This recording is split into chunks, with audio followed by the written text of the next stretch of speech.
There's a construction project on the corner of College and Montezuma that's hard to miss. On one hand, it's going to be a place for students.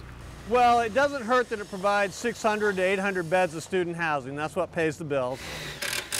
This is actually the entry lobby for student housing. Bob Schultz is San Diego State's chief architect and the point man on the development. But frankly, the point is to build a kind of town-gown campus community that doesn't exist anymore, or has never existed within walking distance.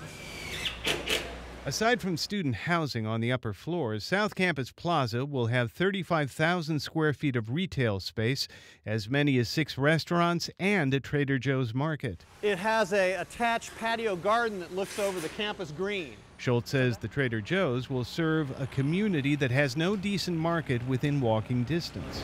But the other thing I think is maybe even bigger for the development in particular is we think that particular tenant is going to be a traffic draw that will support all the rest of the retail. San Diego State's transition from a car-centric commuter campus to a place where many more students walk and bike to class owes something to the creation of a campus trolley station, construction of an attractive student union where students like to hang out, and a boom in apartment building. Today, Schultz estimates about a third of SDSU students, around 10,000, live within a half-mile of campus. Jose Reynoso, chair of the College Area Community Planning Board, says he wants the college area to be a good place to live, but also a destination with an attractive campus town ambience. He recalls his days in the Bay Area. My wife and I, we lived in Piedmont. We would drive up to Shattuck Avenue in Berkeley, and there's some nice restaurants. We'd have dinner, especially when my in-laws would go visit from San Diego, and then we'd walk on the UC Berkeley campus. There's no reason that can't happen here.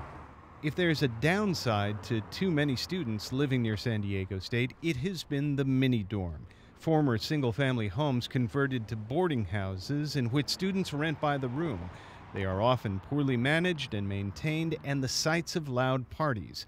Reynoso stands next to a vacant lot on College Avenue that a developer hopes to turn into a 95-unit apartment complex. The Community Development Board, on which he serves, voted against the project, but Reynoso disagreed, saying apartment buildings like it are a desirable alternative to mini-dorms. He offers as an example the College Avenue apartment project. And if you do the numbers with the number of residents, it would essentially preempt between 50 to 60 mini-dorms from being set up in the community. Students walking on a pedestrian bridge at SDSU have a clear view of South Campus Plaza, and pretty much everybody is looking forward to it. I think it's good for the future students just because Trader Joe's is a grocery store and there isn't really one near campus. It's about a mile down the road. Yeah, I think that kids will get groups of friends and all go out to eat and stuff like that and go over there. And yeah, I think San Diego State's really fun. I love it. I've only been here for 4 weeks, but yeah. The most intriguing question about the future of the San Diego State campus may not be the life of the campus, but the size of the campus footprint.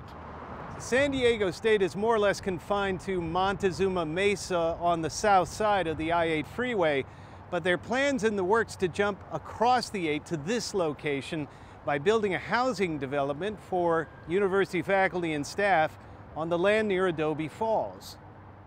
Then there is the question of where the Aztec football team will play if the Chargers abandon the aging shell called Qualcomm Stadium and move to L.A. San Diego Union Tribune business columnist Dan McSwain says the best use of the land would be an expansion of SDSU. There was a study the university commissioned that said if they could somehow expand their campus and expand the enrollment by 10,000 students, that would double the university's economic impact to the community to $4.5 billion. That expansion could include a collegiate-sized football stadium. Where? Right in the Qualcomm Stadium location next to other university buildings. And the great thing about this location for a university is it's 3 trolley stops away from the campus. A campus expansion of that scale may now only exist in the imagination. But Bob Schultz says whatever happens in the future, SDSU has plenty of time to make plans. We are a long-term institution. There aren't very many places that make plans for 30, 50, 100 years. Universities are one of very few that do. Tom Fudge, KPBS News.